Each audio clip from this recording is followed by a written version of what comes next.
বিসমিল্লাহির রহমানির রহিম। আমি হাফিজুর রহমান ফরাদ, সবাইকে জানাচ্ছি সালাম এবং শুভেচ্ছা। আসসালামু আলাইকুম।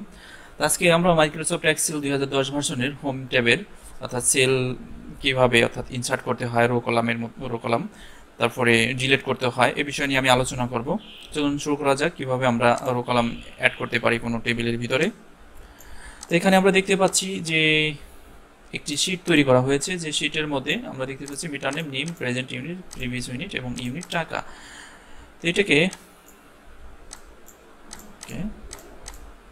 আমাদের মূল কাজ হচ্ছে আজকে সেলসের আন্ডারে যে টুলসগুলো আছে ইনসার্ট, ডিলিট এবং ফরম্যাট,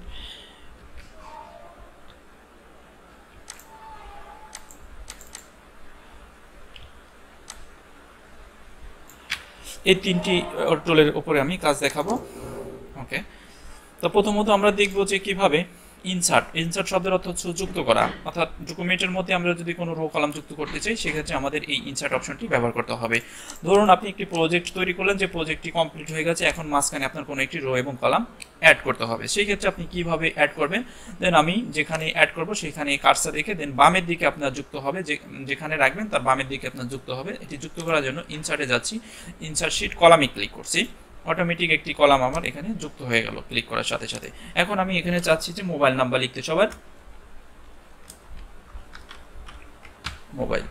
তো মোবাইল নাম্বার লেখার জন্য আমরা যেটা করতে পারি, এখানে আমি দেখাই দিচ্ছি কিভাবে মোবাইল নাম্বার অ্যাড করতে হয়। জাস্ট ফোন নাম্বার ফরম্যাট, দেন টেক্সট, দেন ওকেতে ক্লিক করছি। এবার আমরা মোবাইল নাম্বার লিখতে পারবো। ওকে, তারপরে আমরা যেটা দেখব যে ইনসার্ট মেনুর কিভাবে রো অ্যাড করতে হয়। রো অ্যাড করার জন্য সেম একইভাবে আমি যদি একসাথে তিনটি রো অ্যাড করতে চাই, সেম তিনটে রোকে একবারে সিলেকশন করতে হবে। সেম ইনসার্ট শিট রোতে ক্লিক করলে তিনটে রো একসাথে কিন্তু উপরের দিকে তৈরি হলো। এভাবে কলামও সেম একইভাবে যদি আমার দুটি রো কলাম একসাথে যুক্ত করতে হয়, সেম ইনসার্ট শিট কলামে ক্লিক করলে দুটি কলাম একসাথে যুক্ত হবে। তারপরে আমরা যেটা দেখব যে কিভাবে আমরা column the left, column the right, তারপরে রয়েছে তো এখানে insert table column the left, এখানে ক্লিক করলে কি হবে, লেফটে একটি কলাম যুক্ত হবে। অর্থাৎ কলাম হচ্ছে এটি 12 নম্বর কলাম, 1 নম্বর 2 নম্বর 3 নম্বর থেকে 12 নম্বর কলামে এটি আসছে। আচ্ছা, যাই হোক, এবার আমরা এটিকে ডিলিট করতে যাচ্ছি। যে কলামগুলো আমরা তৈরি করলাম ডিলিট করতে চাচ্ছি, যে কোনো একটি কলাম বেশি আছে সেটাকে ডিলিট করব। তো এভাবে আচ্ছা সিলেকশন করে আমরা ডিলিট করতে পারি, একসাথে সিলেকশন করে ডিলিট দ্য কলাম, ডিলিট হয়ে যাবে। এবং রোগুলোকে সেম একইভাবে সিলেকশন করে আমরা ডিলিট করে দিচ্ছি, ডিলিট শিট রোতে ক্লিক করার সাথে সাথে ডিলিট হয়ে যাচ্ছে। ডিলিট করার পরে এখানে আমরা আরও কিছু দেখতে পাচ্ছি, যে কোনো একটি শিট যদি আমরা ডিলিট করতে চাই, শিট বলতে এখানে যতগুলো শিট দেখতে পাচ্ছেন, যেমন আমি যদি এখন ডিলিট শিটে ক্লিক করি, আমার ইলেকট্রিসিটি যে বিল নামে যে শিটটা তৈরি হয়েছে সেটি ডিলিট হয়ে যাবে। তা আমি এখন করতে চাচ্ছি না, আপনারা চাইলে করে নিতে পারবেন। তারপরে রয়েছে ফরম্যাটের মাধ্যমে আমরা যেটা করতে পারবো, যে এই টেবিলের যে কলাম রয়েছে কলামের উইথ এবং হাইটকে আমরা ছোট বড় করব। সেটি কিভাবে করা যায়, প্রথমত আমরা ফার্স্টে এখানে সিলেকশন করে নেব, যতটুকু অংশ নিয়ে আমরা কলামের উইথ এবং হাইট বড় ছোট করব সেই অংশটুকু আগে সিলেকশন করব। সিলেকশন করার পরে ফরম্যাটে ক্লিক করব, ফরম্যাট থেকে রো হাইটে ক্লিক করব। তো রো হাইট আমি এখানে চাচ্ছি 20 করে, আমাদের রোর হাইটটা বড় হবে। এখন 20 হারে একটি বড় হলো।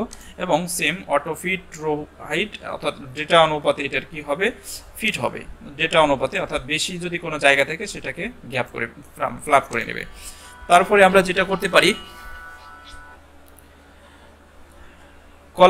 কলাম উইথের মাধ্যমে আমরা কলামের উইথকে বড় করতে পারি বা ছোট করতে পারি। 20, দেন ওকেতে ক্লিক করছি, 20 অনুপাতে বড় হয়েছে, আপনি চাইলে ছোট করে নিতে পারবেন। তা অটো ফিট কলাম উইথ এখানে ক্লিক করে আমরা ফিট করে নিতে পারবো, অর্থাৎ ডেটা অনুপাতে এটি ফিট হয়ে যাবে ডেটা অনুপাতে, অর্থাৎ কোনো জায়গা বেশি থাকবে না। তারপরে যে অংশটা আছে আমরা সেটা দেখব, হাইট আনহাইটের যে বিষয় রয়েছে। আমরা যদি কোনো রো কলামকে হাইট করতে চাই, যেমন প্রেজেন্ট ইউনিট, এটিকে হাইট করে দিতে চাচ্ছি, তো ফরম্যাট থেকে আমরা height and column, automatic height হয়ে গেছে। আবার সেম একই জায়গা থেকে আমরা কিন্তু হাইট দেন আনহাইট কলাম এখানে ক্লিক করার সাথে সাথে চলে আসবে। তো এই কাজগুলো আমরা কিন্তু মাউসের রাইট বাটন চাপ দিয়েও কিন্তু করতে পারি। মাউসের রাইট বাটন চাপ দিয়ে কী করা যায় আমরা একটু দেখে নিই। যেমন ইনসার্ট করা যাবে, কোনো একটি কলাম যদি আমরা ইনসার্ট করতে চাই, মাউসের রাইট বাটন চাপ দিয়ে আমরা ডিলিট করতে পারবো। মাউসের রাইট বাটন চাপ দিয়ে আমরা ক্লিয়ার কন্টেন্টস ক্লিয়ার করতে পারবো, হাইড করতে পারবো, কোনো একটি কলামের উইথ বড় ছোট করতে পারবো। অর্থাৎ মাউসের রাইট বাটন চাপ দিয়ে এখানে যতগুলো আমরা কাজ করেছি সেম এই কাজগুলো আমরা মাউসের রাইট বাটন চাপ দিয়ে করে নিতে পারবো। সেম রোর বেলাও সেম একইভাবে মাউসের রাইট বাটন চাপ দিয়ে আমরা এখানে যে অপশনগুলো নিয়ে কাজ করেছি সেম এখানেও কিন্তু সেই অপশনগুলো আছে। তো অতএব আপনি এখান থেকে না করে মাউসের রাইট বাটন চাপ দিয়ে কিন্তু আপনি এই কাজগুলো করে নিতে পারেন খুব সহজে এবং অল্প সময়ের মধ্যে। তো আশা করি সবার ভিডিওটি ভালো লাগছে, আর ভালো লাগলে অবশ্যই লাইক কমেন্ট এবং শেয়ার করে আমার ভিডিও অনুপ্রাণিত করবেন আমাকে, যাতে করে আপনাদের মাঝে ভালো ভালো ভিডিও আমি দিতে পারি। আগামী ভিডিও দেখার জন্য সবাইকে আমন্ত্রণ জানিয়ে আমার ভিডিওটি শেষ করছি। আল্লাহ হাফেজ। ভিডিও শেষে আপনার কাছে ছোট্ট একটি অনুরোধ করিব, যদি এই ভিডিওটি ভালো লাগে অবশ্যই লাইক কমেন্ট এবং শেয়ার করে আপনি আপনার বন্ধু এবং বান্ধবীর মাঝে ছড়িয়ে তাদের উপকার করতে পারেন, এবং আমাদের চ্যানেলটি সাবস্ক্রাইব করে রাখুন যাতে করে পরবর্তী ভিডিওগুলো দেখতে পান। Thank you.